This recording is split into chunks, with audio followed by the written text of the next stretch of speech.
Good afternoon. It's my honor and privilege to welcome you to the weekly BW Education Wednesday Wisdom.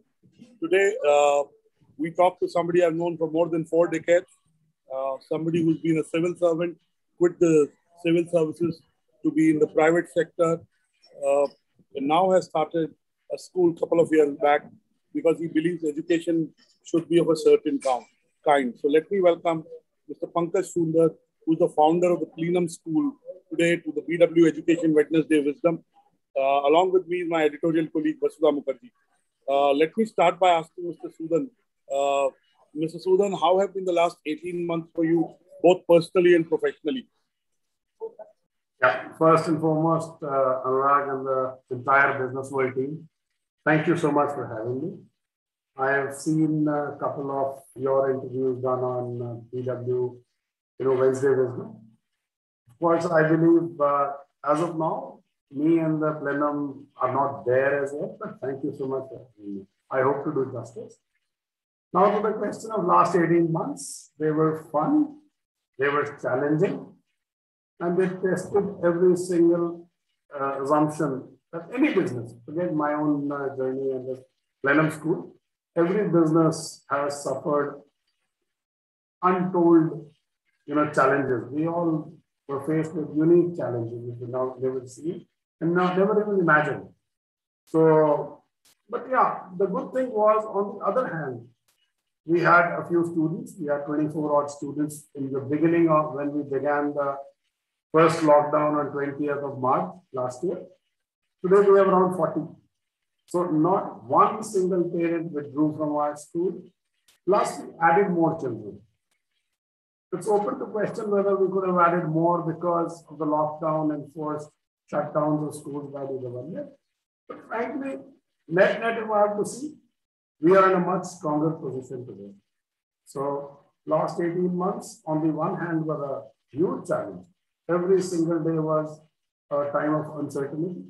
But it is also true that, we came out with flying colors, and I feel very confident of the planning journey.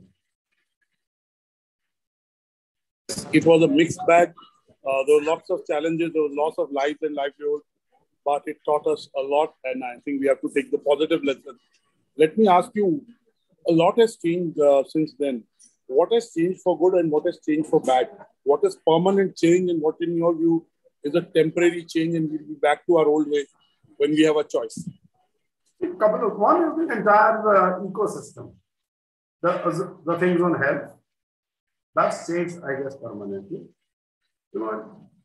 I used to laugh when I saw people from, let's say, Japan walking around with masks on. So today, when I see everybody in every part of the country, people walking with masks or wearing masks, that's slightly changed, permanently, that people can take care of cleanliness and health. Even in our own school, how we perceive how cleanliness should be, what our children should do, what teachers should do, what parents, visitors should do. So we've changed that. That is somewhat of a permanent change. Now, temporary hiccups on one part were, see, as a school, our commodity is, or our product is the student. A parent, many parents, especially those who were young entrepreneurs, they suffered irreversible damage to their businesses, and payment of fees became a challenge for them.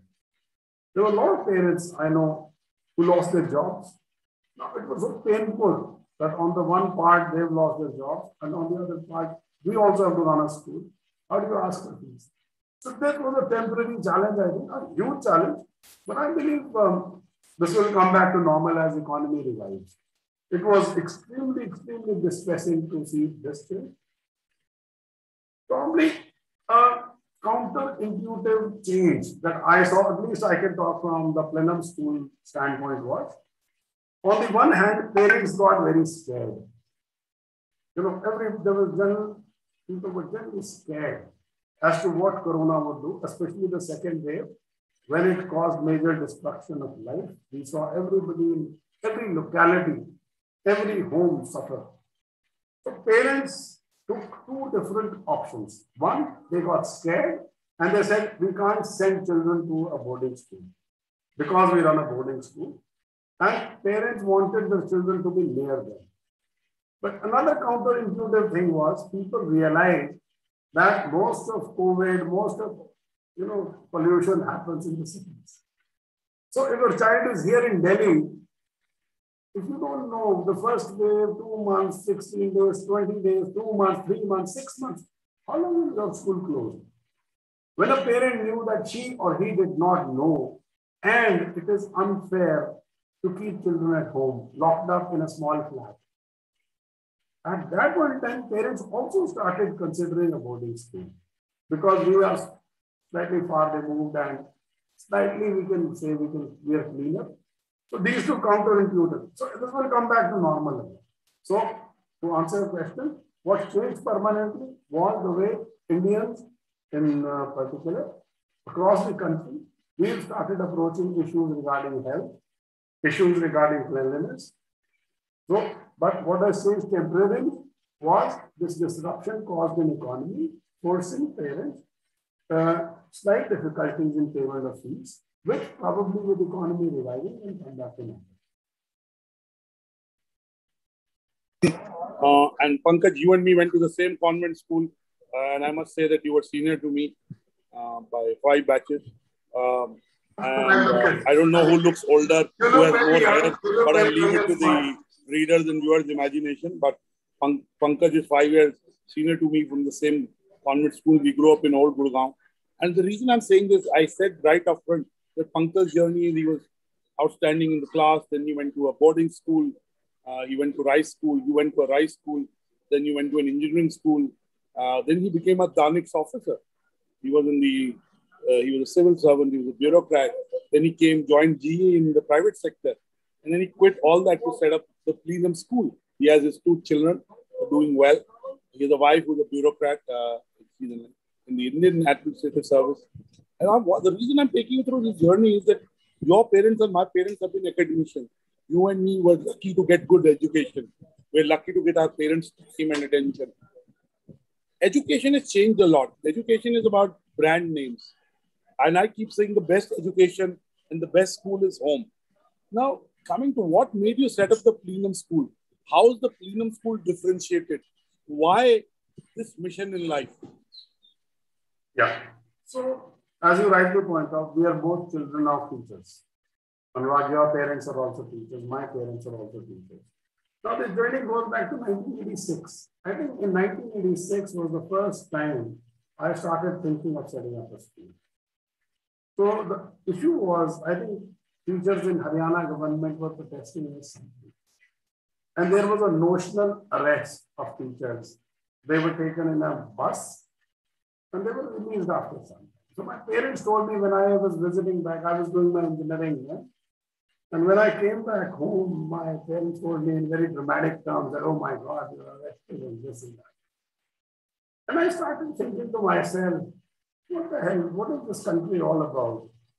Why is it that teachers are never treated so well? If you are a teacher, you would want, if you're a halwai, you want your child to be a halwai. You're a lawyer, children follow their father's way. You're a doctor, definitely become a doctor. Businessmen, families, they put their children into their own businesses. But a teacher never ever wishes that my child should be a teacher. It set me thinking. Now, if teachers are the real role models, if they are the institution builders, if they are the country builders, then the economy was not showing it. The data doesn't show it. I'm yet to come across a teacher who tells his children or her children that you grow up and be a teacher. It's a great job. It's a wonderful profession. But they don't do it. And there are valid reasons. They're not stupid. It's just valid reasons. Teachers don't get the respect they deserve. They don't get the money they deserve. So I started, but there is also a logic that why should you pay if they don't deserve? I saw a lot of people get into teaching just because they are peers. That is not a valid reason. This teacher, this guru, this master will not shape life. He or she will not change anything. He will just do a job, and for that job, he or she gets paid whatever he or she gets paid. So it set me thinking that there has to be a better way. But the better way is better people getting into education. But like any decent, stupid, fearful, middle-class guy, I chose a more traditional route that, okay, get into civils, stayed there for 10 years, then joined because there was no money, got into private sector. Again, tug of war continued within oneself that, okay, no, I'm meant to set up a school. So that's how the school came over. So the journey started in 1980. The seed was planted in 1986. And I saw every single root cause of every problem as bad education. If there's a riot, because people believe it's their duty to kill and get killed. If there is illiteracy, if there is dirt, if there's a lack of courage or conviction or anything, you can pinpoint to a poor education system. So at least that's my view, that if schools don't teach, because one, of course, the first school is the home, but then, if your parents are struggling to make ends meet in a poor country, the burden of this thing lies on the school. And schools also mostly, they do not discharge this obligation in the best possible way. I think what our belief system is and the experiences we've got make us who we are. And it starts in the school, and clearly your experiences have. And why the word plenum? What is the story behind the name? Yeah. So plenum, of course, good you asked me this. One, anyone who's listening. So plenum, if you see when you have these big events, Anurag, your business world does such wonderful events. I was privileged. I've had the honor and the pleasure of attending so many of them. They're very well organized. Now, you see the last session, when the chief guest comes in, it's called the plenary. So plenum basically comes on that cradle of leadership. So my thing was, I want to set up a school where leadership is taught. Unfortunately, things like leadership are never taught. Is it possible? No. The journey is, of course, not complete. It just started. But my thing was, we should create a school which can teach children leadership. So plenum means leadership. So group of leaders basically comes from the assemblies, the election assembly. Thus, plenum also is, by the way, empty space between atom and physics. Beautiful. So it's metaphorical. Now, let me ask you, at every level, the students are missing the campus, whether they are K-12, whether they are graduates, whether they are postgraduates. They're missing the campus life. They're missing going to the playground. And, while the parents and children are missing that, the teachers are missing talking to students face to face. So, there's a word being used, hybrid education. Do you think hybrid is here to stay? Or will be back to old world traditional style education soon? No, there is a logic. There is definitely a place for a technology. It was always there, Some years ago, you started having this smart class. Although smart class was just a brand name of Educom's products. But frankly, technology has to be there. It has always been. For example, when we were growing up, our teachers used to write with chalk on a blackboard. Then blackboard became slightly better. Then, even the chalk and this thing disappeared. So there have been incremental changes in technology over the years. But now with Zoom, we are doing this in Zoom. So this part is true. Second, increasingly, I see more uses of technology. For example, in our school, if I can't find a teacher offline, if I can't find a teacher to place in the school, I will search the whole web to see, okay, where is a good teacher available? Maybe I will hire him or her through Zoom. He or she can teach actively. So hybrid models exist. E-books. Now today, most well-known schools, they've started doing away with physical libraries. Although I'm much too old, I prefer the photo in the background is of my library in the school. So I prefer books. I prefer to turn and feel a page. A lot of us do Kindle, a lot of us do, so a lot of libraries will get shifted to technology. In Cambridge, for example, the whole idea about practicals. You know, when we were growing up, not me and you gone to school, where you used to do titration in a chemistry lab or physics. But today, a lot of these practicals are happening via technology. So there is a lot of usage of technology and hybrids will go. But of course, I've always also believed, come what may, the person, the child, the teacher, the parent, you and I will always remain the center of our need. Nothing will take it away. I can go on talking to you. Vasudha has had experience studying both in India and abroad. She's been doing this with me for many years. I'll ask you my last question and then bring in Vasudha for the rest of the conversation. What do you see are the changes that will happen in education, especially K-12 education, as we move forward? And is EduTech an ally or is it a frenemy? Is it an alternative or it is an add-on? And do you see EduTech companies and products bridging the digital divide or creating a digital divide? They'll create a divide, not for sure. So they will create a divide. Let's get this very clear. World Bank, the reports after reports which said, just imagine, no? If every school is going through Google Meet or Zoom class, it assumes that the parent has a smartphone. It assumes that the household has a smartphone. Now, if you look at India, for example, now, out of the 130 odd crores, how many smartphones, how many families have smartphones? And especially if you're poor, using every child as a smartphone and assume again, if the mother is a working woman or if she is, or a parent is both parents are working women, working parents. Now, would they leave their would they go to work or put their smartphones to their children? And does every child, imagine you're a class 4 child, you're a class 3 child. You don't have access to a mobile phone. Forget a smartphone. And should you be having access to this? So these are fundamental questions, and a lot of research that has happened over the past 2 years globally has shown that this is more of a fad and it has created more divide rather than solve something. It of course has solved a few problems that children who could afford to, children who were rich, they could afford to have the best smartphones and sit down in their rooms and houses. But imagine a normal household. If you're a teacher, there's a cooker which is glowing in the background, you're cooking food, your own children are crying, and you're supposed to teach. What if a teacher herself is living in a 1-bedroom or a 2-bedroom apartment? Now you cannot dissociate yourself and start teaching. You're not a machine. So I think this digital business or only classroom-related digital business has created more divide and has serious problems. We have not understood, maybe within coming years, the psychological aspects of keeping children in one room or keeping them, housed together there.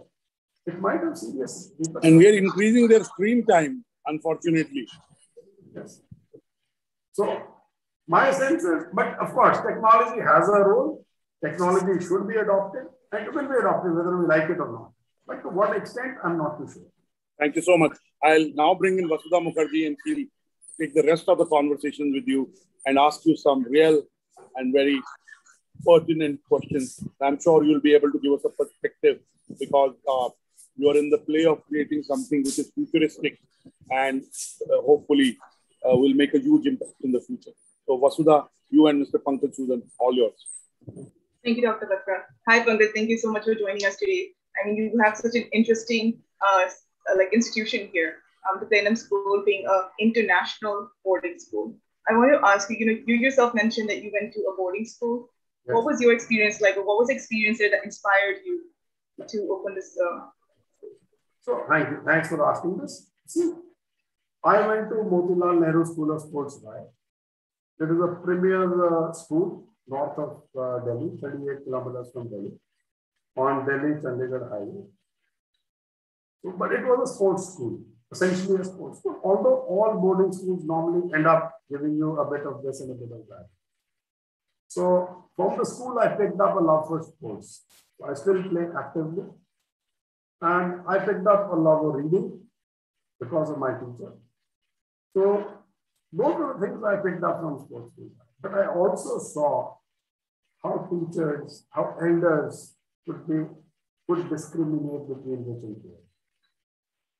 I saw firsthand, so I have no hesitation that most of the adults, they were not role models. They were not. I have to be very candid. They were mean.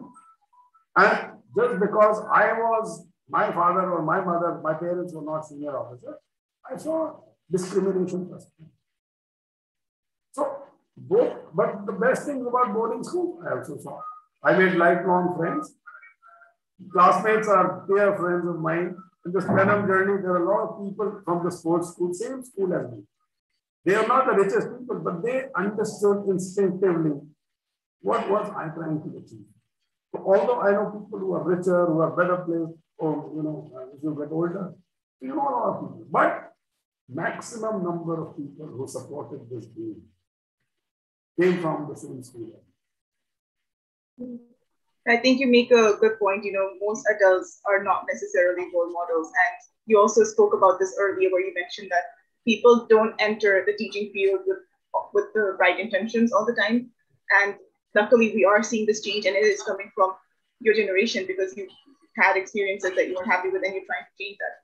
Can you expand a little bit more on what exactly, when you are hiring teachers to your school, what are you looking for in them? So when I hire teachers, I look for attitude. I'm very clear that attitude will trump aptitude every single time. If you have a love for teaching, if and only if you have a love for teaching, if and only if you have an open mind, okay? If and only if you are willing to subject yourself to the same question that you are going to ask a teacher. For example, I demand that my teachers read up. Otherwise, it is counterproductive to be asking your students to read, whereas you don't know the joys of reading. So I look for the most soft stuff, which is the tough stuff. You need to be a good team player. I try to judge whether that person would be a good team player or is it just me all the time. So these are some of the things. Of course, I look for intellectual curiosity. I look for whether the person can teach well. I only ask a very, very few questions on teaching. By God's grace, I've been a decent student, so I can more or less ask about every subject. But frankly speaking, I look for those things which to my mind, matter the most. If you're going to be a role model in a boarding setup. Because in a boarding setup, you're there 24/7. Your children view you 24/7. And these are the things that count in life. A team player, an attitude, willingness to learn, curiosity, openness. These are things that matter to any organization. So, and these are things which I have learned when I've seen companies like GE, Philips, USM, ICICI Bank. So they told me what it takes to set up a good organization. And do you think there's more pressure on teachers in a boarding school setup? Because you did mention, yes, the students are around for 24/7, but also other than being a teacher, you have to be a role model because there aren't any other role models around. You have to also be your parents sometimes. You were there 24/7. So you could say, is it a pressure? Is it a joy? As we speak today, my own principal, the principal at Motilal Nehru School of Sports, sadly, he died. And I have been watching the social media, the kind of rock star messages people have sent. A normal teacher in a normal school cannot even dream. If he or she dies, nobody would care. But I know when my principal died, the whole school, I'm sure all of us feel that a member of some part of us has died. I'm sure of this. Now, this is what the joys of residential school teaching. There is a challenge. Of course, 24/7 teachers are involved. You are expected to play with the children, you are expected to sing with them. But when is playing or singing become a drudgery? If you think it's adding pressure, well, you'll always be under pressure. You deserve to be under pressure. But my sense is, if you have chance to play Vasudha, how many of us go out and play? We don't. Imagine if you're getting a chance to play half an hour every day, 1 hour every day. Imagine how much good it does your health. No, this is not pressure, but some people do. Some people say, oh no, we are so overburdened. You give us so much work. Personally, I laugh it off, but frankly, but yes, overall, a teacher is more engaged, if you would use this word. They are more engaged than a normal school teacher. I like that. I get what you mean by attitude now. It's essentially about how you perceive it. It's not pressure, it's a joy, it's an opportunity. And it's a lifestyle, right? Even for the teachers. Imagine a holistic lifestyle. You wake up at 6 o'clock, you go out with the children, you breathe in that fresh air. You know, these children, for the children, you are just, you are a parent, you are a friend, you are a colleague, you are a role model, you are a fashion model. You know, children start dressing. I remember, I can talk when I had hair. There was a time I had hair. Looking at me doesn't seem it, but there was a real time. I believe you. So I really had hair, but curly, black kind of hair. I remember my teacher, when he came to school, he would not comb. And I was very impressed. And I thought, this is the best. So I stopped combing my hair. No, not that it matters much. But, you know, children look up to teachers. They're very impressionable. So I'm sure our students in the school at Lenham would be looking up to their teachers, how their mannerism is, how their style is, how they, do whatever they do. I remember a lot, I must have copied a lot of things with my teachers. So in boarding schools especially, students do look up to their teachers and a variety of things. Yeah, that's so true. But you also chose to have a Cambridge education. Can you tell us, what made you decide to do that? Okay. See, when I look at ordinary, slightly higher and middle class today, across the country, I look at civil services, every single civil servant and their children. The children, mostly grown up. They're all abroad. Most of us, I know about Vasudha, you do. Most of us go to, our children are abroad, or at least somebody or the other is abroad. Now, I assume that today challenges and opportunities are both global. How long do you want to be a frog in the water? You can assume that you will always be, but you're not. You're not in a village. You'll have to go to the nearest town, from the town, the city, this whole world. To me, Nigeria, New York, New Delhi, New Zealand, it is all mine. I belong to this universe. This universe is mine. The whole earth is mine. Why should we be drawn into this board, that board? When my child or students, they have the whole opportunity of the whole world open before them. So the education system needs to prepare them for this. Secondly, even the challenges are, global. Today you have a petrol pump. Tomorrow you could have a global company putting out petrol pump right opposite your petrol pump. How do you do? How do you tackle that? Okay. So every single thing, every single sector of the economy is going to see increased global competition. People who will succeed will be ones who are well prepared. So I'm just preparing children for a tomorrow which will be more global, more open, more versatile. So I thought, when I looked at systems, I thought I must pick out a system which prepares our children for a tomorrow, which will be more global. So Cambridge is a global board. 160 countries is not a joke. They're taught in maybe 160 and 70 countries. That wisdom, that experience of 160 countries is not easy to replicate. And whether we like it or not, I have seen that the Cambridge board or any international board, IB, which you study, where they teach, they mean business. They really teach you that. It's not easy to get good scores there. But if you're there for learning, because education is meant for learning, not grades. Anybody who learns well, I don't know what grades you got in IB.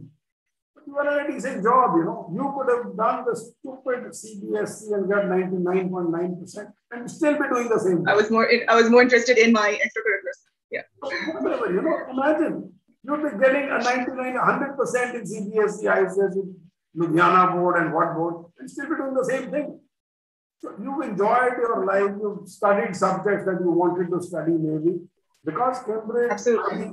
they give you the opportunity to choose. And nobody is dying hungry. You are not dying hungry just because you studied in IT. I'm very confident our children, parents who put their children in our school, their children are not going to die of hunger and malnutrition just because they will not find a job. They will definitely find great jobs and create great companies themselves. So why not? At least enjoy the whole process of those 12 years of studies. So when I looked at it, I said I must choose a board of educational pedagogy, which is very modern, which is really global in its scale. So I thought that's why I chose it. Yeah. I was also very lucky that my parents never really pressured us to, do engineering or doctorate. Like, it was never a thing. And you're right, having that exposure, going abroad, like I just knew that there were more options out there.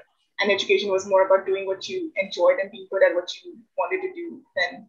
Yeah. But that being said, also in India, my teachers were always very supportive, knowing that I had come from abroad and didn't know what was going on. But yeah, there was definitely a push towards you need to know certain subjects more.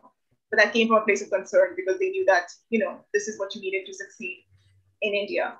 That being said, I did have some trouble getting into university when I came back. Is that something that ever worries you? Maybe how, it's easier to get with this degree, maybe it's easier to apply abroad, but what if someone wants to stay back in India? Yeah. Was it something that you thought about back then when you started? Couple of things. One, it is different. Cambridge is different, like Maggie. Maggie used to come out of his ad. It's different. It is different. Now, there will be some challenges when you get into Indian university. Some. However, since 1992, when I got into this journey, then I realized it's so old, not 30 odd years. Since 1992, most Indian universities, colleges, schools, they accept Cambridge qualification. It is equal to a class 12 child. Now, if you want to get into, let's say, an IIT, a Cambridge student, our student who does A levels, would have to do the same thing what a class 12 pass from Hyderabad has done in CBSE. Same thing. I'm yet to see anyone, any single child who doesn't take extra tuition. Whether you are Tamil Nadu board, Odisha board, you are ICSE, CBSE, whatever board. Maybe that's part of the overall ecosystem, maybe it's part of insecurity. So I tell our children that you will also have to maybe take an extra class. Right? Secondly, some parts of your education, Cambridge, may not be as highly developed as CBSE, maybe in the competitive exam. But some parts would be more detailed. But it evens out. So, for example, I know in engineering, I'm very clear. There's a thing called matrices. We don't teach matrices in Cambridge. That's a big chapter in CBSE. And some questions do appear in engineering. But so what? You will have 10 other things in physics and chemistry and mathematics that are more detailed in Cambridge, which are not detailed in CBSE or ICSE. So, you win some, you lose some kind of a thing. But the Indian universities, they accept it wholeheartedly. And if you have to go abroad, then there's no question. Because foreign universities understand IB and Cambridge very well. They don't understand CBSE. They don't understand ICSE. They don't understand Nigeria board. They don't, and they don't trust it also. I'm very clear on this. They don't trust 100%. Everybody is getting 100%. An admissions officer sitting in New York has no clue that it's not possible to get 100%. But every half-decent child passing out of CBSE or ICSE gets 100%. So it's not possible. And they're not dumb. Admissions abroad is not, admissions officers are not dumb. So, yeah, it's a very complex system for sure. And there's certainly, like I said, it's not technically an issue. There are options available, but there are there's always going to be struggles, right? Going from school to university is always going to be difficult. Going from university into workforce is always going to be a transition. And that's something that we can only hope that one or the other will make up for and help students, become working professionals, if that is the goal. Ravinder Budwar wants to know why Plenum has no school uniforms. And I didn't know that, so I'm also curious. Okay. Now, this is again, thank you for asking. Now, you look at the word uniform. They're not uniform, they're all unique. We need to celebrate our uniqueness. What is this big rush to make everybody look alike? To my mind, when we were conceptualizing the school, the idea was that if this uniform business came about after the missionary schools came to India. So when they came to India, they started making a very uniform structure of a classroom. All classrooms, whether in Nagpur or Chennai or Delhi, they were arranged in a similar fashion, and which looked like a factory layout. Similarly, they arranged same children in similar so-called uniforms. Everybody will wear a pant. Everybody will wear a white shirt. They will wear a red tie, coat. Come on. Chennai is hot and humid. Nagpur, 50 degrees centigrade. Nagpur can do without a tie. It's a joke when you see people traveling, children, in suits and ties. It's good enough in England. It's great in New York because it's cold. I wanted to celebrate the difference. So we said the Plenum School will celebrate the uniqueness of each child. It will celebrate the difference in each child. Right? Why have a uniform? Because we are not uniform, we are unique. Secondly, we had a big debate and we discussed internally whether this would exacerbate inequality. Right? Some children are rich, some are not so rich. We said, okay, let's tackle it head on. We don't give children the credit and the due regard that they deserve. You think children don't understand all this? My thing was we should expose our children and say, okay,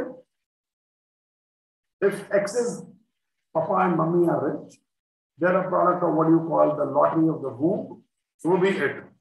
They've done nothing. These children have done nothing. Their papa might be rich. This child is as poor or as rich as you are. This child can wear a fancy shoe maybe.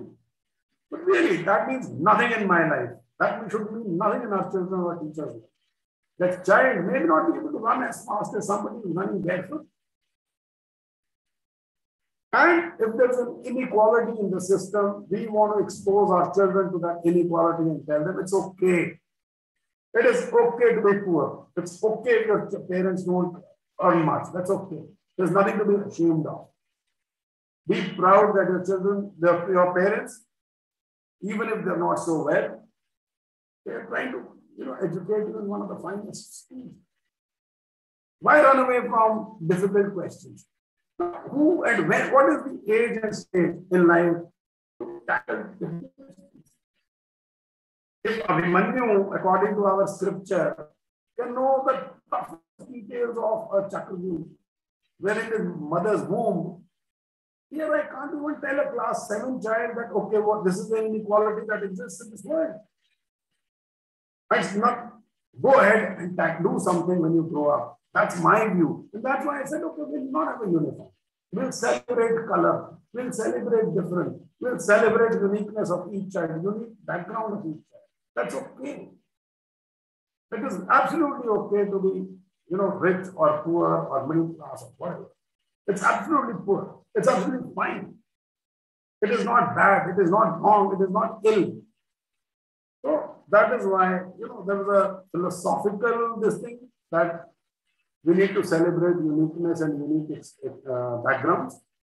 And there was this, emotional thing that there is so much of color in this life. When children come to our school, they wear whatever clothes they have and it looks so nice.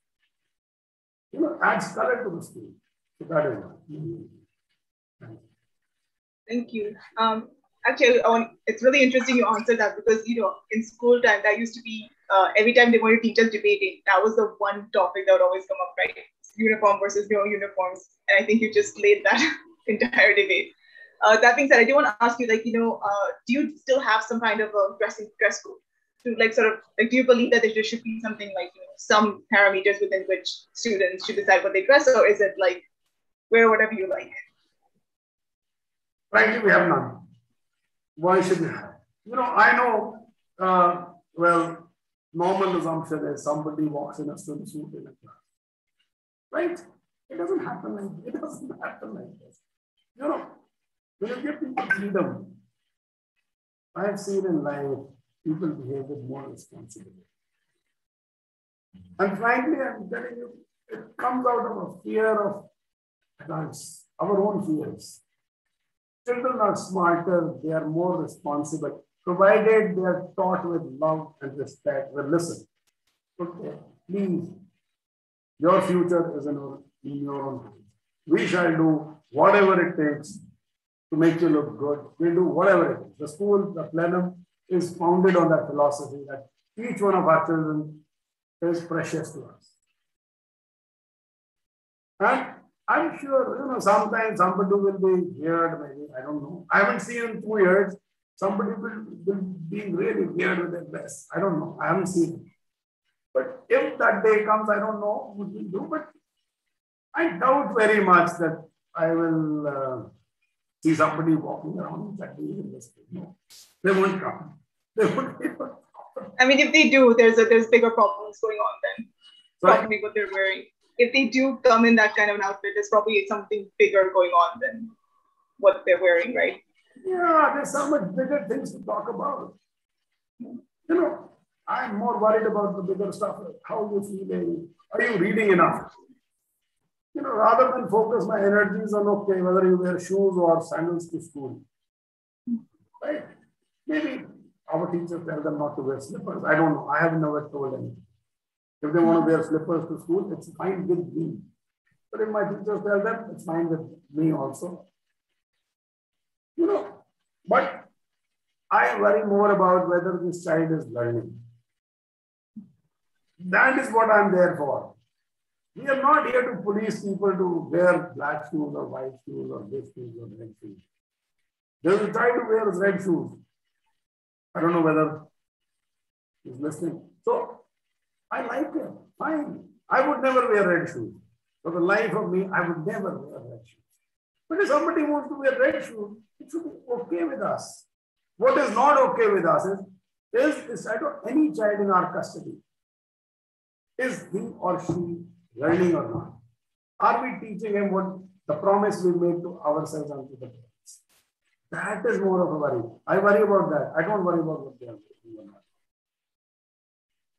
I think a lot of students watching this are going to be very happy to hear that. And I can see, I can imagine them going back to their teachers and saying, Pankaj Sudhan said so and so, so you should listen to him. You should go watch this. What do you mean? I have problems for my teachers. Yeah, no, I don't think you're creating problems at all. I didn't have uniforms in my school. We did have some dress code, that your skirt and shorts had to be a certain length, but other than that, there wasn't. And nobody ever showed up in, you said, nobody ever showed up. Yeah, similar. This uniform nonsense is only so colonial. See, you studied abroad. Then any decent school globally that I've been to, they don't have a uniform. The uniform was such a wonderful thing. They should have it in colleges also. They should have it in universities also. They should have it in the Indian Parliament also. They should have it in every office also. What nonsense. I think I only went to one school where they didn't have uniforms, and I was already in high school. And it was so nerve-wracking because I'd always worn uniforms my entire life. And I was very nervous, like what do people wear normally? Because we only had, kharka, like the clothes that you wear at night, and you have uniforms, and then things you wear at parties. There was no everyday clothes. Yeah. So basically, you need to think about learning. Yeah. Right? When you think about, is the child happy? Are we treating him or her well? No, sure. That is such a big topic in itself. We could have a whole panel just talking about uniforms and rules and dress codes. Thank you, Ravinder, for bringing that up. He has another question. He's asking, what does Plenum do so that students don't get bored since you're in the same environment for 24/7? See, one, children are naughty. They don't want to do anything. Children actually find their own solutions. They don't get bored. I would also like to add that, I don't think home is necessarily more interesting than school. It's not. Yeah, so if you have 5, 7, 10, 15, 100 people of your own age group around you, you think you'd ever get bored? Boarding schools are so much fun.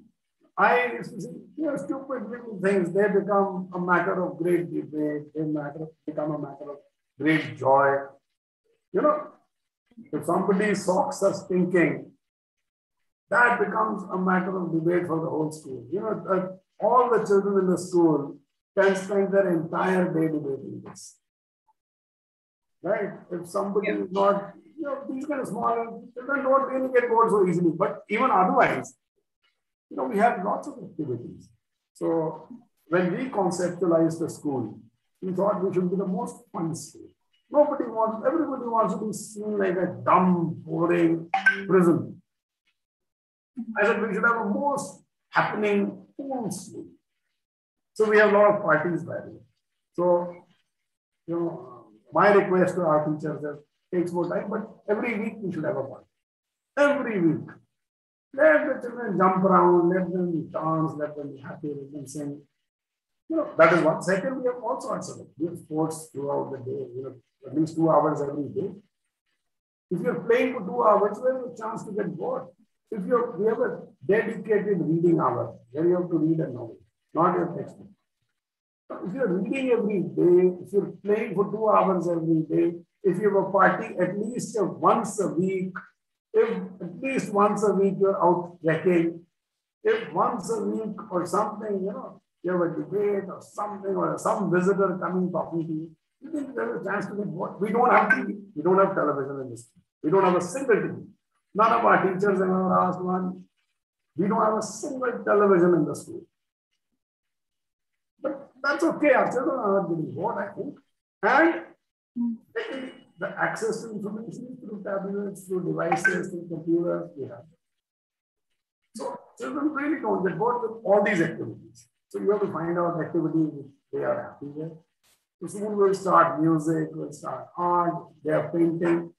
So children are happy with that.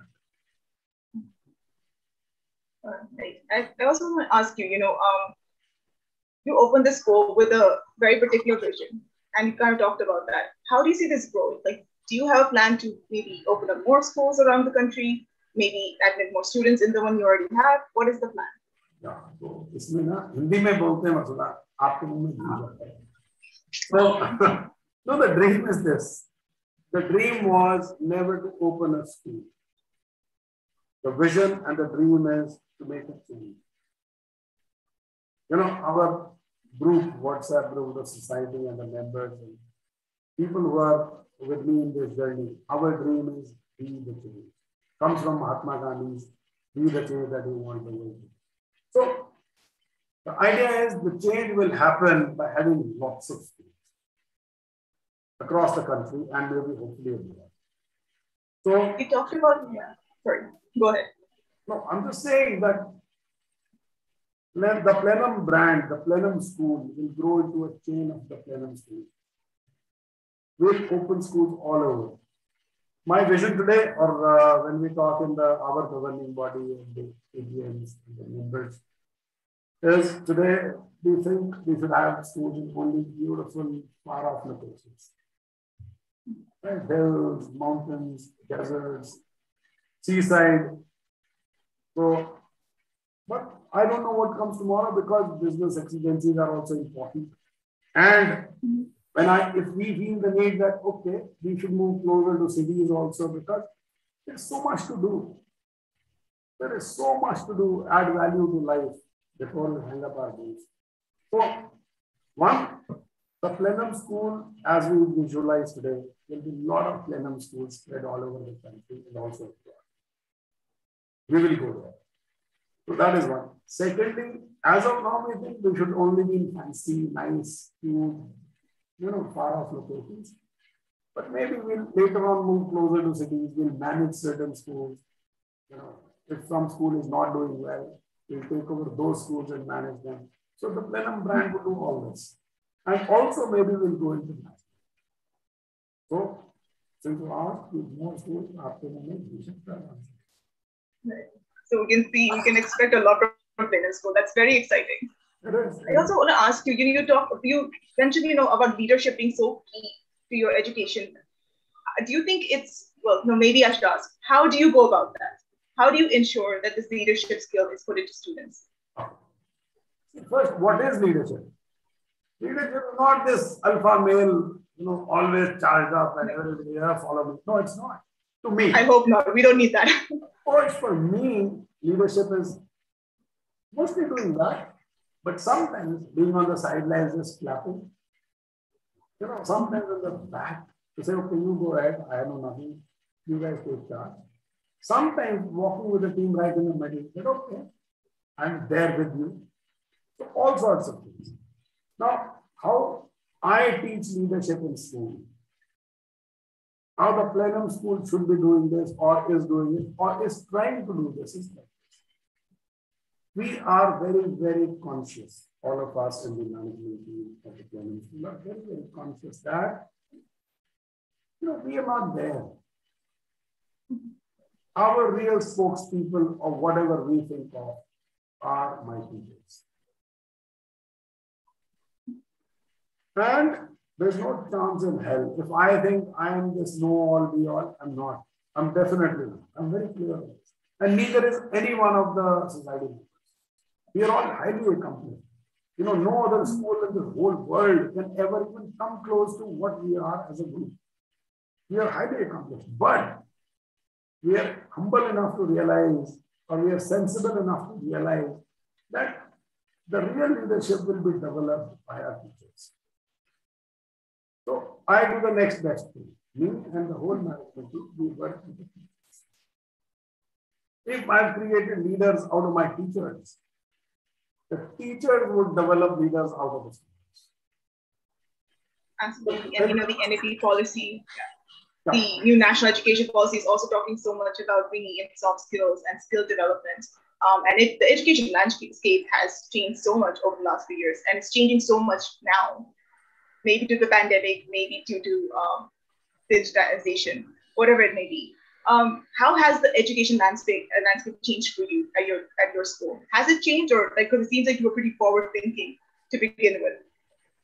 I have mentioned you around this one. I'm not a big fan of fancy documents. I'm not. So, I didn't see anything new in the new education policy, frankly. It's the word new, but what's new? 90%. See, I find it very strange. I find it extremely strange on the part of private school, owners, people who run private universities. I'm shocked as to why so diffidence. Why? Great. What is new in new education? Nothing. There's nothing new in the new education. There's nothing. It's all, I can't use words which I use. But please understand. It's common sense. So you'll see 90% of middle class India, they send their children to private schools.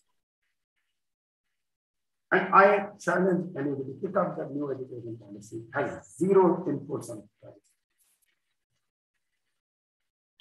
See, if you want to do something on government schools, if I want to do something to in my room, I don't need your permission.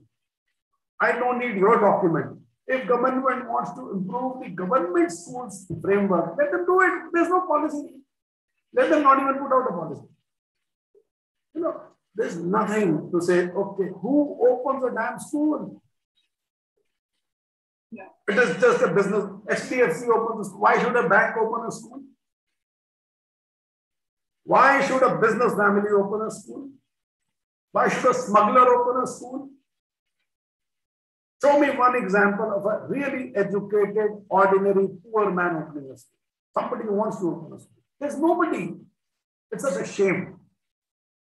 I would consider those policies as new education policies. We'll say, the hell with it, the good guys will open a school. And this is a good guy. I am yet to see a very wonderful, talented, smart ass going ahead and opening a school. No, I'm not. Give me one example. Nobody has opened a university in this country. Nobody has opened a school in this country. None. None. You check the backgrounds of every single person who's opening the school. What are they? The new education policy does nothing to set this. But okay, if a Pankaj Udar like of a madman wants to come and set up a school, here is this land free of cost. Free of cost. Why are we so bloody scared? I'm not going to pick up this land and run away. They say, okay, here is this 50 crores, lay out the school banana. I mean, where will a decent, honest guy get a land, get money, get this, get teachers? Nothing. The new education policy is a lot of paperwork. Hot gas for what? Kis cheez ke liye? What for? What is new in new education? Nothing. We should have vocational education. Great, we should have vocational education. Why not? So what? Will your IIM exam, will this exam, get the toppers who top IITs or AIMS exams, tell them write a statement of purpose the way Harvard does or this university. All of them will fail. We make such, diffident children out of the so-called toppers, 100%. This is what new education or old education or the older education or the oldest education policy. To my mind, all these policies, but for everybody's children, your children, my children, every officer's children in this country, every bureaucrat, politician, this, that, richer person, his child or her child is going to a private school. And new education doesn't even think about birthright. It is people who set up a school, they should be writing a policy. No bureaucrat should be involved. No politician should be involved. But who writes? Somebody who's never set up a school. Somebody who doesn't know it takes cards. Who doesn't know how to buy a bus. Who doesn't know what do you do with parents who don't pay fees? If you've never even set up a school, why are you writing a policy? Who the hell are you to write a policy? You will call it a newest. Will it be new? It won't be. It's a pack of self-defeating purpose. It's a nice document. You can read it and know nothing about what's in it. If you read it, and it definitely puts the onus on the schools to sort of either. Just think. It says new education policy. I don't know, 60 odd aims. 60. You really have one aim, only one aim in life. That's enough. If I have 60 aims guiding my own life, I'll go mad. You can't have the Indian new education policy is rooted in 5,000 years of Indians. Come on, then what's new? That's the line it starts with. New education policies, foundational principles start with this line. If I love my parents, I don't have to jump out every day, every morning to tell them I love you. I love them, they know it. I also know they know. So if my whole purpose, the Plenum School, is also rooted in Indian culture, I don't have to jump around. No, we'll root it in. I want to root it in global culture and the civilizational bonds of humanity. See, new education policy, if you read, the first line says the foundational principles of new are Indian culture, ethos, values. I'm yet to see anybody define what is Indian culture and values. Yeah, it's a very ambiguous sort of. Is it Mizoram? Okay. Is Indian ethos Mizoram ethos? Or Tamil Nadu ethos? Or Andhra? Or scheduled caste? Or Muslims? Or Hindus? Whose ethos is this? What is Indian ethos? Nobody can define it. If you can't define it, what do you expect people to follow? Yeah, nobody can define, is it Andhra, Indian thought? And then you can also just do whatever you want and say, well, I'm doing this Indian cultural thing. It's like, okay, I guess. We're talking about 10 years, we'll do something more newer and we'll remain the same. It's definitely a very interesting take on that. I haven't heard that response before. I have to change the subject a little bit because Sulekha Sharma has asked a question, and actually, I think it's a question coming from people like me who are day scholars who've never been to boarding school and just terrified by the notion of boarding schools. She's asking, how does a regular day at Salem School look like for students as well as teachers? And I also want to additionally ask you, those of us who are like always like boarding schools and we think of it as some weird sort of institution, what would you say to them about what life is really like? No. What's life like in a boarding school? Yes. They want to know what is a day like? A day is like, and I want to additionally ask, Okay, what are we getting wrong? Quick, I'll do a recap of the day, a typical day at the Plenum School. Children wake up at 6, get ready, go for morning PT. They go for a jog, minor this thing in the hills because we are set up in the hills.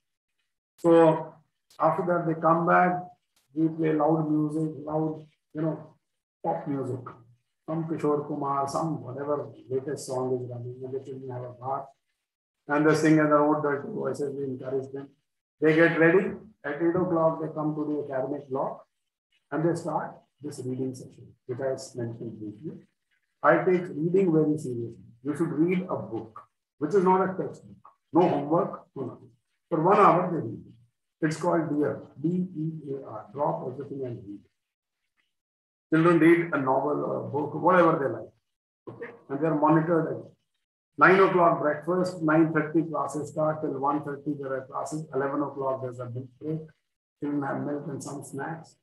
1:30 lunch, then I think around 75 minutes rest.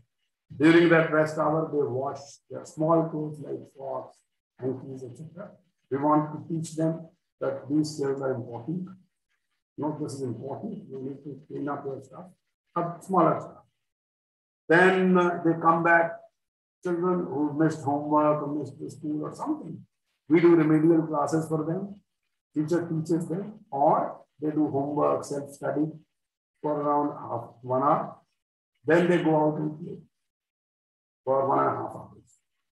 Then, they come back cursing me, cursing their parents, cursing everybody because they do solid physical solid.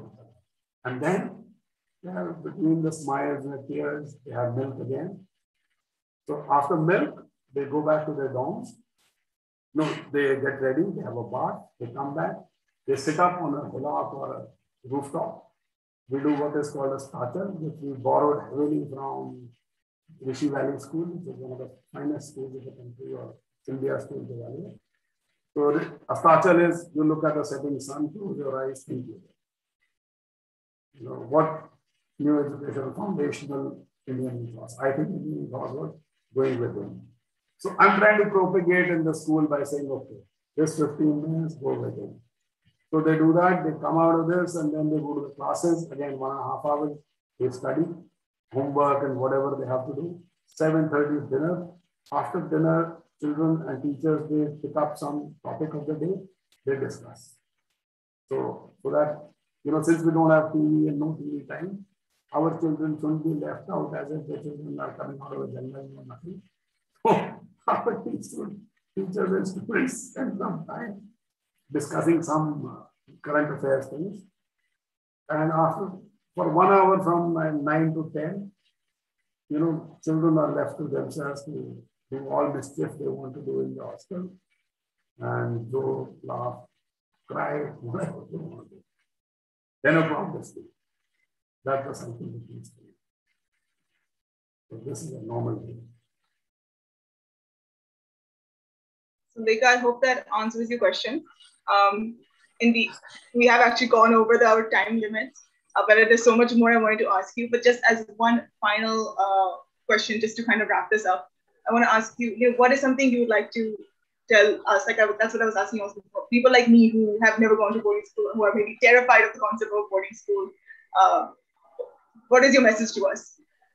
You miss something. You really miss something. But then, we missed something, yes. I think we did.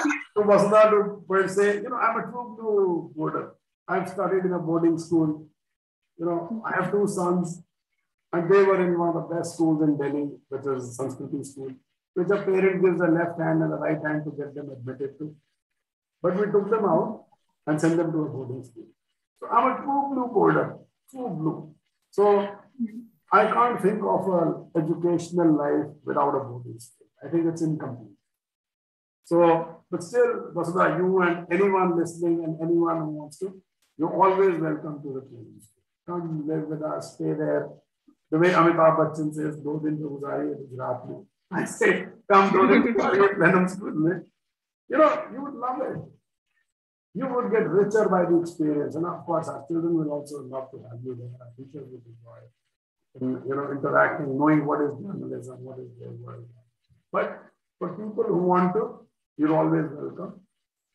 Yeah. So, but I must say, you missed something else if you didn't go to the boarding school.